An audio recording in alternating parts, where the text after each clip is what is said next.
Aujourd'hui, je teste le Water Rower. Bonjour et bienvenue sur ma chaîne, je suis William, votre coach sur Rameur Indoor. C'est un plaisir de vous retrouver aujourd'hui pour cette nouvelle vidéo. Alors, comme je vous l'ai dit, aujourd'hui je teste le Water Rower. Vous avez été nombreux à me demander l'essai de ce rameur. Je remercie en préambule Nicolas qui est l'un de mes élèves et qui a la gentillesse de me prêter son rameur pour l'occasion, pour le test, grandeur nature. Avant de commencer, je vous invite à télécharger une séance de 45 minutes sur Rameur qui est très ludique. Celle-ci se trouve dans la description sous cette vidéo. Pour cela, il suffit de laisser votre adresse email et je vous envoie directement dans votre boîte mail votre séance de 45 minutes sur Rameur. Nous allons analyser ce Water Rower en 7 points. Le premier point tout d'abord. Le premier point, c'est quoi le concept du Water Rower et pourquoi il a été fait ainsi. Alors, c'est un rameur qui est plutôt en bois. Il y a différentes séries de Water Rower, il y a différents modèles, mais généralement le plus courant, ce sont les rameurs en bois. Vous pouvez choisir votre essence de bois en fonction de celui-ci. Le rameur coûte plus ou moins cher. Finalement, on va retrouver chez Water Rower un système de on achète un rameur de base et on va le quitter. Le quitter, c'est-à-dire on va rajouter des options dessus et on va pouvoir mettre un bras articulé pour pouvoir mettre une tablette, changer éventuellement de moniteur, mettre derrière le moniteur un capteur qui nous permet d'envoyer du moniteur vers une application des informations en Bluetooth, au mieux que ça passe par une connectique USB. On va pouvoir changer la poignée, on va pouvoir changer les cale-pieds, on va pouvoir changer la hauteur d'assise, plutôt pas la hauteur d'assise, mais la hauteur du rameur avec des pieds qu'on rajoute en dessous. Et on va avoir pas mal de petits équipements qu'on va pouvoir rajouter moyennant quelques euros supplémentaires. Ce Water Rower, il a pour objectif d'être ce qu'on appellerait silencieux. Alors on va le voir, c'est pas tout à fait ça, hein. C'est-à-dire que c'est pas un rameur qui va être silencieux, c'est un rameur qui va être un bruit particulier. Donc ça, c'est le premier objectif. Le deuxième, c'est que souvent, on dit que le Water Rower, on a plus la sensation d'avoir le même geste qu'en bateau d'aviron. Alors ça, on le verra en 7e point, vous verrez. Vous verrez ça en 7e point et je vous dirai ce que j'en pense par rapport à ça. La troisième chose, et c'est une chose sur laquelle ils appuient beaucoup d'un point de vue marketing, c'est que ce rameur a un design singulier qui doit se confondre dans un environnement type salon. C'est-à-dire que c'est un rameur qui doit pouvoir être stocké de manière debout, de manière verticale, dans un salon, à la fois sans prendre trop de place, puisque lorsqu'on le met debout, il n'a pas une profondeur qui est très, très importante, compte tenu que sa roue ici est à l'horizontale. Donc, c'est-à-dire qu'il ne prend pas beaucoup de place, il prend la place d'une chaise, comme si vous mettiez une chaise, c'est la même place qu'une chaise. Donc, c'est vrai que ça ne prend pas beaucoup de place, il prend un peu de place en hauteur, mais ça passe.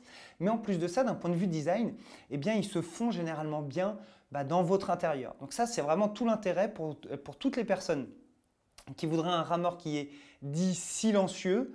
Encore une fois, il fait du bruit, mais c'est un bruit particulier qui n'est pas gênant pour quelqu'un, par exemple, qui travaillerait dans un appartement ou avec son compagnon ou sa compagne en télétravail à la maison.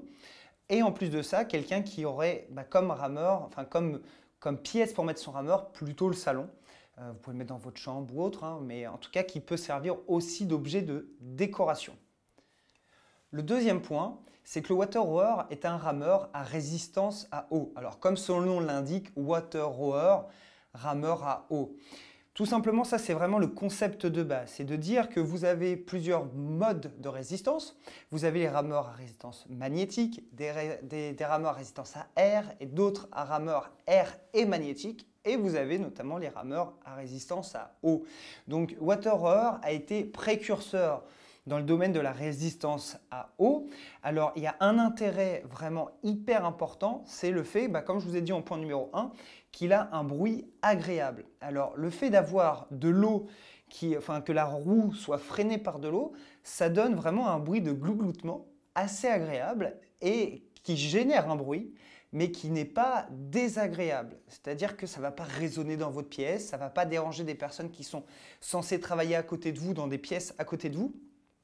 Donc c'est un rameur vraiment qui s'utilise très bien n'importe où, notamment pour le niveau sonore. Par contre, ça a un inconvénient majeur, c'est qu'on ne va pas pouvoir, sur ce rameur à eau, régler la résistance. Vous allez mettre une quantité d'eau, et on va y venir juste après, vous allez mettre un nombre de litres d'eau dans votre rameur, et vous n'allez pas pouvoir régler plus ou moins de quantité d'eau en quelques secondes. Il va falloir pour cela vider votre cuve ou la re-remplir et ça prend plusieurs minutes. Donc ce n'est pas quelque chose qu'on va pouvoir utiliser en termes de résistance au cours d'une séance. C'est vraiment le point négatif de la résistance à eau.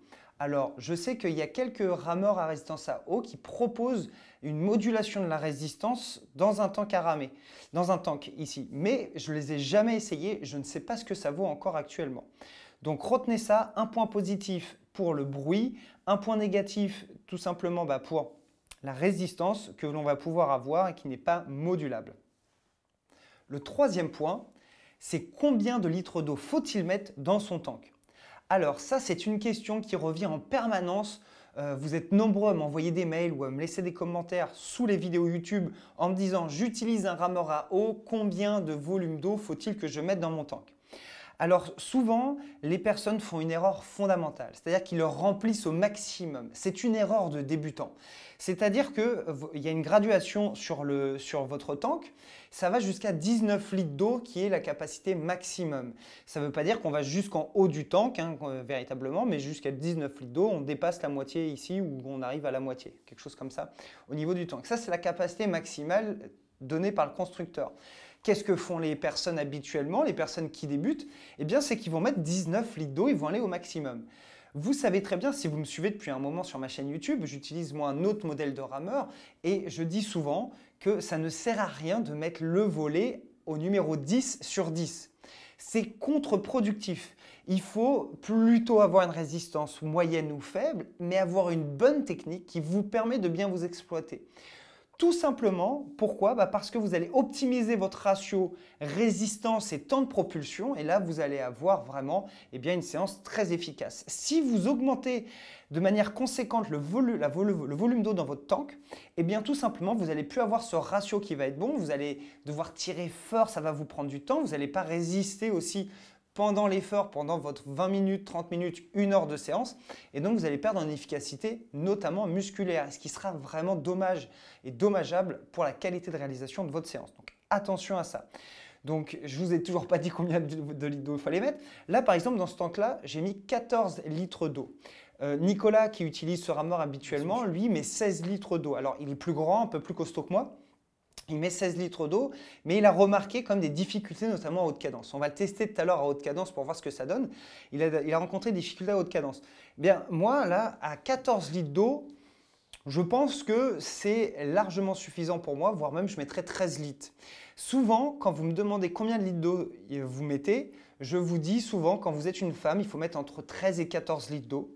Et quand vous êtes un homme, il faut mettre entre 14 et 16 litres d'eau au maximum. Mais 16 litres d'eau, c'est vraiment déjà costaud. Alors imaginez 17, 18, 19 litres d'eau. Non, ça c'est carton rouge. Enfin, il ne faut pas le mettre. Ça ne sert à rien.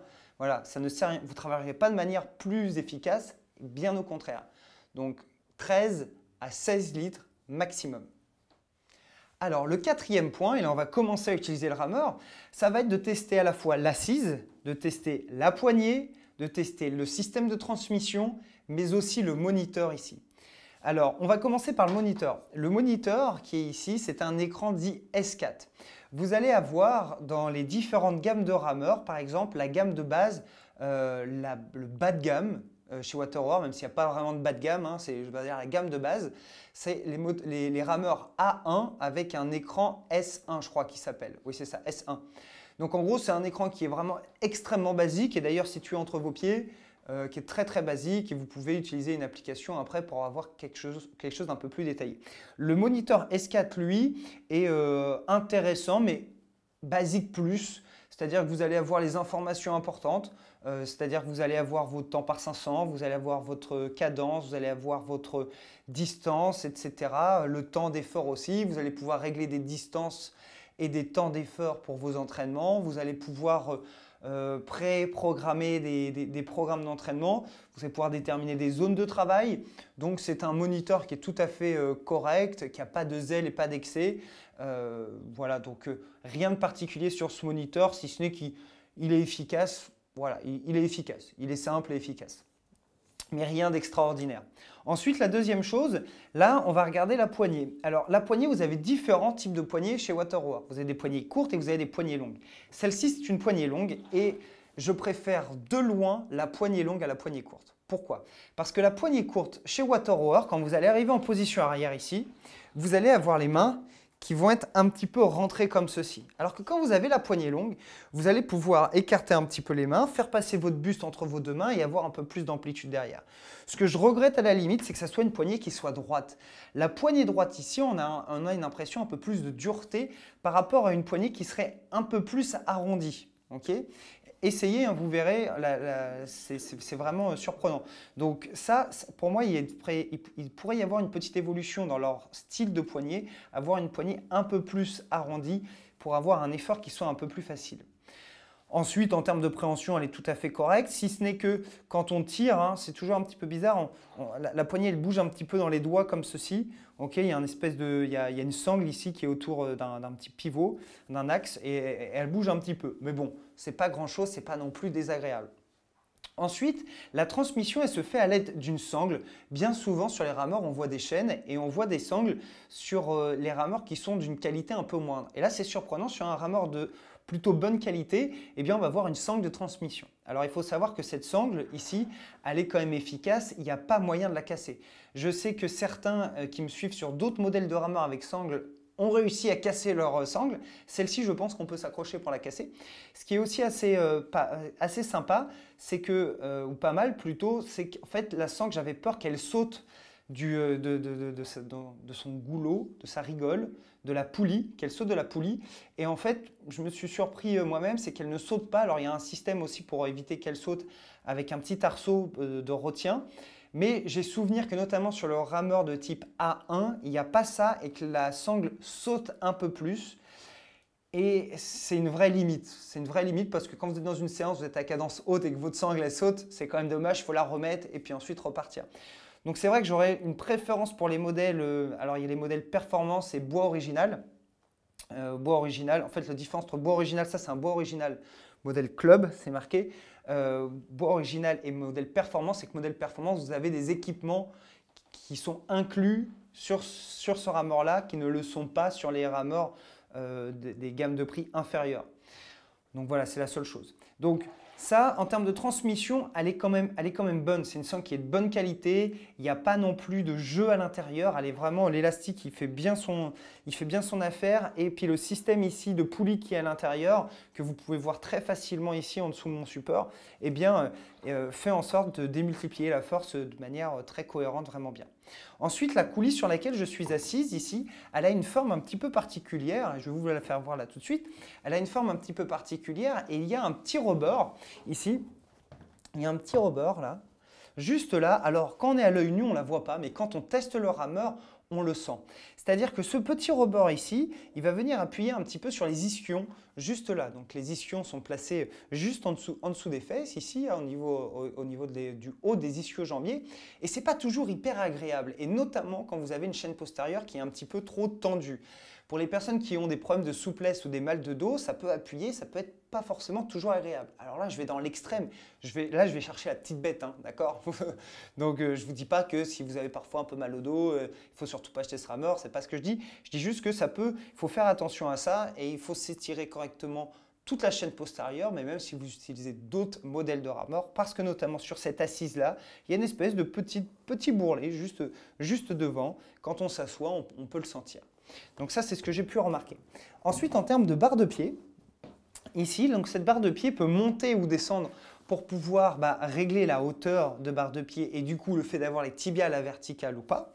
Par contre, ce que j'ai remarqué, c'est que les pieds sont assez serrés. Et le fait d'avoir les pieds assez serrés va nous empêcher d'avoir de l'amplitude devant. Alors, quand je dis ça, moi, je n'ai pas de difficulté en fait à avoir de l'amplitude sur ce rameur-ci. Mais si vous êtes moins souple que moi, par exemple, vous pouvez avoir, vous voyez, j'arrive à avoir les tibias verticaux sans aucun problème. Mais par contre, si vous avez des problèmes de souplesse ou alors un peu de ventre, vous allez être gêné sur l'avant. Vous allez devoir un peu écarter les jambes pour pouvoir faire passer votre ventre. puisque les jambes sont très serrées. Pourquoi vous avez ça? Parce qu'en fait, vous avez votre rail qui passe à l'extérieur. Vous avez un système de double rail qui passe à l'extérieur des pieds. Et donc, ce système de double rail, en fait, il aurait pu être, par exemple, plus large, ce système de double rail, pour écarter un petit peu plus les pieds. Bon, sauf que le problème, c'est que ça aurait pris encore plus de place, vous voyez. Par contre, sur le modèle de type A1, là, c'est différent. C'est-à-dire que c'est un monorail, donc les pieds sont situés de part et d'autre du rail, donc il y a un petit peu moins cette sensation de pieds serrés. Vous voyez là, chez WaterRoar, il y a vraiment deux éléments. Alors à la limite, je préfère cette version-là sur le modèle A1 qui me permet d'avoir les pieds un petit peu plus larges et un petit peu plus d'aisance dans ma souplesse. L'autre point, c'est que je remarque, c'est par rapport au modèle que j'utilise habituellement, c'est que ma coulisse ici, la hauteur de ma coulisse, là, la différence entre le bas de ma barre de pied et la hauteur de la coulisse ici, est moins importante que sur l'autre modèle de rameur. C'est-à-dire que c'est exactement la même chose, ça va limiter mon amplitude vers l'avant. Encore une fois, aucun problème pour toutes les personnes qui sont un peu souples ou assez souples. Vous n'aurez pas de souci. Par contre, pour les personnes qui sont moins souples ou qui ont du ventre, eh bien, ça va être un petit peu plus difficile d'aller sur la position avant. Alors, vous allez quand même réussir à vous exploiter sans aucun problème, mais ça peut être une limite. Donc, bien faire attention à ça. Ensuite, pour régler la hauteur de la barre de pied, il suffit, il y a un petit bouton ici qui est très bien fait pour le coup, un petit bouton qui vous permet après de régler votre hauteur plutôt vers le haut ou plutôt vers le bas et de clipser et que ça ne bouge plus du tout. On va passer au test grandeur en nature, mais cette fois-ci, on va se concentrer donc que sur les basses cadences. Donc, basse cadence, on installe ses pieds dans les cale-pieds. Donc, au préalable, j'ai fait attention de régler ma barre de pied pour avoir les tibias bien à la verticale. Donc, ce que je remarque déjà par rapport au rameur habituel que j'utilise, c'est que mes sangles ici sont situées plutôt sur le haut de mes pieds, alors que d'habitude, je suis situé vraiment ici sur les premiers lacets à peu près. Donc, j'ai vraiment un écart important. Au début, ça m'a fait un peu bizarre et finalement, à force de remettre dessus, je ne vois plus la différence. C'est parce que je suis habitué autrement. Donc, je prends ma poignée et on teste ça tout de suite. Je ne sais pas si vous entendez le bruit de la roue. C'est assez agréable. Voilà. Ce bruit de roue, vraiment, c'est la première chose qu'on sent lorsqu'on utilise le rameur. C'est très, très, très agréable. La résistance est assez fluide. Le rameur ne bouge pas lorsque je rame, ça c'est bien. Je remarque également que les patins qui sont situés en dessous du rameur sont très efficaces. J'ai une bonne assise du rameur sur le sol. Et vous verrez quand je montrerai la cadence tout à l'heure, le rameur, il ne bouge pas. Ça c'est hyper agréable. Donc là, pour rappel, j'ai 14 litres d'eau. Et ça suffit très très largement pour pouvoir m'exploiter. Ça, il n'y a pas de problème. Alors, ce que je remarque aussi, par contre, pendant que je suis en train de ramer, je me fais la réflexion suivante. C'est-à-dire que d'habitude, j'utilise un rameur à résistance à air. Quand j'utilise mon rameur à résistance à air, j'ai l'impression que je lui donne une vitesse et de reprendre cette vitesse. Là, j'ai le sentiment que ma pale qui est à l'intérieur s'arrête plus vite que mes hélices qui sont dans ma roue à air d'habitude. Et donc, je dois faire un effort plus important au début pour relancer. J'ai un sentiment en fait de dureté dans la première phase de propulsion un peu plus important que sur le rameur à air. Même plus important sûr. Donc, je ne sais pas comment, par exemple, les techniciens chez WaterRoar peuvent modifier ça pour que ça soit un peu plus fluide au début de la poussée. D'ailleurs, je sens, quand je commence à pousser, vraiment j'ai une grosse résistance et plus je vais sur l'arrière et moins ma résistance elle est importante. C'est assez étrange. Sur l'autre type de rameur, ça ne me fait pas ça comme sensation. Alors, ce n'est pas quelque chose de désagréable, c'est juste une particularité sur ce rameur-ci. Donc là, je rame toujours à basse cadence. Vous voyez, ma sangle, hein, elle ne bouge pas. Ça, c'est parfait. Ce qui est aussi très, très, très intéressant, c'est que j'arrive à avoir de l'amplitude sur l'avant sans problème. Encore une fois, je suis assez souple, il n'y a pas de problème. Et bien du coup, ma poignée elle va loin vers l'avant. C'est une limite des rameurs qui sont en dessous de 500 €. J'avais fait une vidéo par rapport à ce sujet-là, qu'on n'arrive pas à avoir assez d'amplitude sur l'avant. Ce n'est pas le cas sur le WaterRoar. On arrive à s'exploiter, à aller bien loin sur l'avant, vous avez vu. J'ai même encore de la marge hein, en termes de rail ici et de poignée qui peut aller un peu plus loin. Donc pour les personnes plus grandes ou plus souples, vous pouvez vraiment aller chercher plus d'amplitude. Donc ça, c'est intéressant. Donc ça, très bien.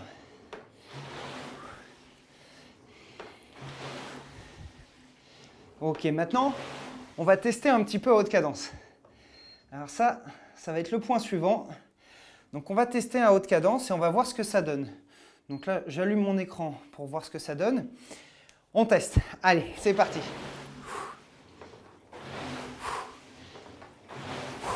Vous avez vu, le rameur, il ne bouge pas. Ça, c'est bien. Ça me permet d'avoir des bons retours, une bonne transmission. J'arrive à monter la cadence, mais néanmoins... Yes, ok. J'ai des choses intéressantes à vous dire là. Ok, j'arrive à monter la cadence, mais quand je regardais ma cadence, je suis monté jusqu'à 34. J'avais le sentiment d'être comme si j'étais plus haut en cadence, que c'était dur de monter la cadence. Et je sais pourquoi. La première chose, alors c'est si vous avez trop d'eau dans votre tank, ça va être très difficile de monter. Tout simplement, comme je vous l'ai dit tout à l'heure, votre roue va s'arrêter plus rapidement. Il va falloir faire comme un effort de musculation pour relancer la roue. Nicolas me disait, en me prêtant le rameur, qu'il explosait à 34. C'était difficile pour lui de rester à 34 en me suivant sur rameur.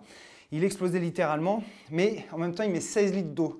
Donc Nicolas, la première chose que j'ai à te donner comme conseil, c'est de descendre ta quantité d'eau, fais les séances habituelles sur ton programme et analyse et vois ce que ça donne. Je suis certain déjà que tu auras moins de difficultés. Ensuite, le deuxième point, qui n'est pas négligé, regardez mon rail ici. Mon rail, il est droit. Il n'y a pas de différence entre un point haut qui est généralement situé à l'arrière du rameur et un point bas qui est situé à l'avant du rameur. Ça, on l'avait remarqué dans les autres essais de rameurs, que souvent les rameurs ont un rail incliné comme ceci. Ce rail incliné, il a pour conséquence d'avoir un retour de jambe plus facile. Ça nous aide à revenir vers l'avant.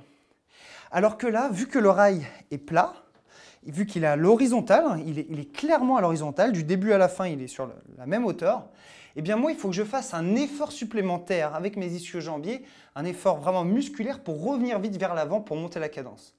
Et ça peut aussi, du coup, provoquer un sentiment de « c'est difficile de revenir » et c'est difficile de monter la cadence. À la fois, on fait un effort qui est un peu plus important, notamment dans le début de propulsion, parce que ma pale s'arrête plus vite. Mais en plus de ça, il faut que je fasse un effort pour revenir rapidement vers l'avant, pour pouvoir tenir à une cadence haute. Donc l'un et l'autre, accumulés, Nicolas, avec un peu plus de volume d'eau, fait que ça va être difficile de garder des cadences hautes pendant une séance d'entraînement. Donc il faut faire attention à ça. C'est vraiment une chose à prendre en considération. Là, une fois de plus, hein, on va vraiment dans le détail très poussé. Hein. On arrive à monter la cadence sans aucun souci, il n'y a pas de problème.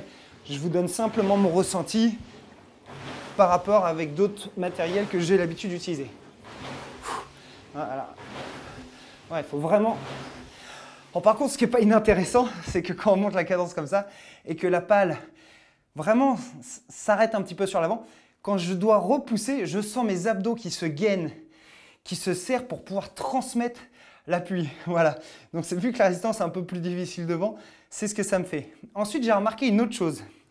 Que lorsque je monte la cadence, eh bien, j'ai une différence de temps en temps sur la force que je produis et la cadence qui s'élève et la puissance qui s'améliore.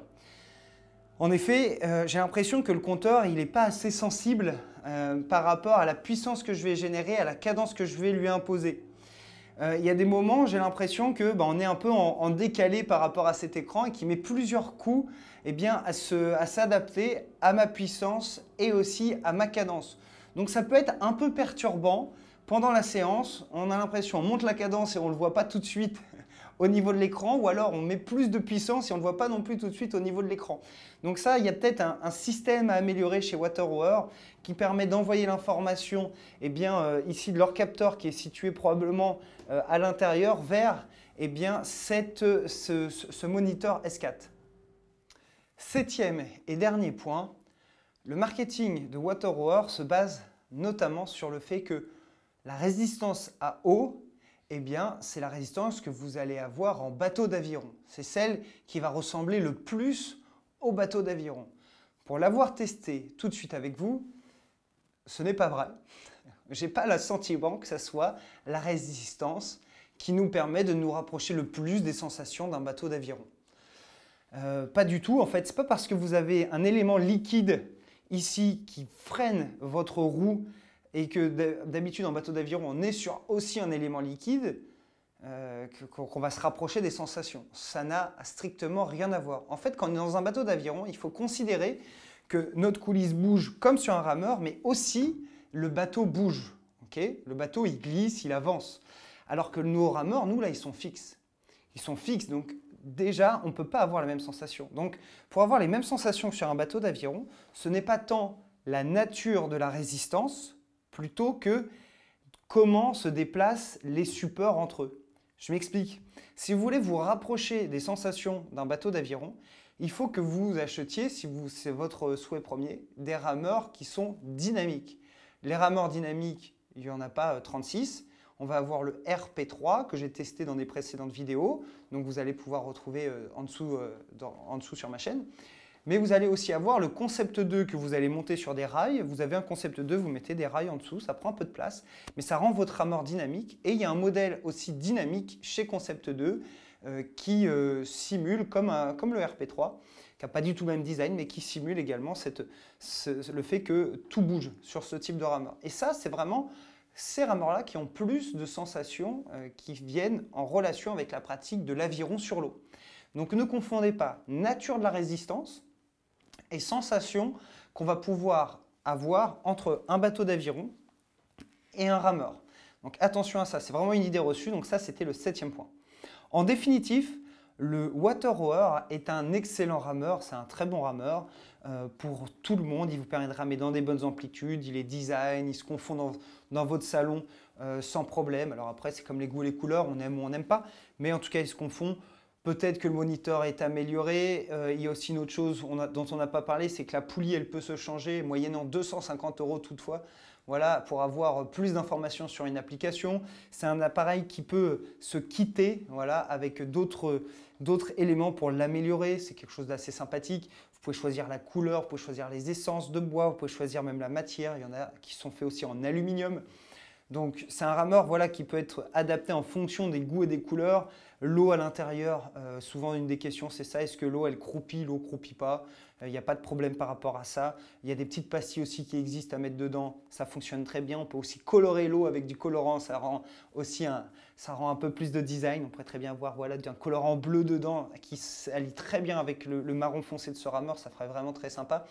Donc c'est un rameur vraiment d'une bonne qualité, c'est un rameur plutôt, je dirais pas haut de gamme, mais d'une bonne gamme et qui nous permet de pouvoir ramer dans les meilleures conditions. Donc si vos objectifs c'est de perdre du poids, de vous remettre en forme, d'avoir un rameur qui fasse pas un bruit important dans votre environnement, et ce type de rameur peut vraiment vous convenir. Il faut savoir aussi que ce rameur-là convient aussi bien à un public qui est débutant qu'à un public qui est expert. Par contre, ce n'est pas un rameur sur lequel on va retrouver une communauté très importante d'un point de vue mondial. Alors il y en a, hein, c'est quand même le 2e rameur le plus vendu au monde, donc il y a quand même une communauté, mais ce n'est pas celui sur lequel vous allez pouvoir vous challenger de manière le plus optimum possible par rapport à vos performances. Le Concept 2, il y a beaucoup plus de personnes qui l'utilisent d'un point de vue mondial. Mais ce rameur vous permettra d'atteindre tous vos objectifs sans aucun problème. J'espère que j'aurai répondu à l'ensemble des questions que vous pouvez vous poser si vous souhaitez investir dans un rameur. S'il y a des sujets que je n'ai pas traités, n'hésitez pas à me le marquer dans les commentaires. J'y répondrai avec grand plaisir si vous avez d'autres questions. Et d'ici là, n'oubliez pas de lasser vos chaussures, d'allumer l'écran et de ramer. Allez!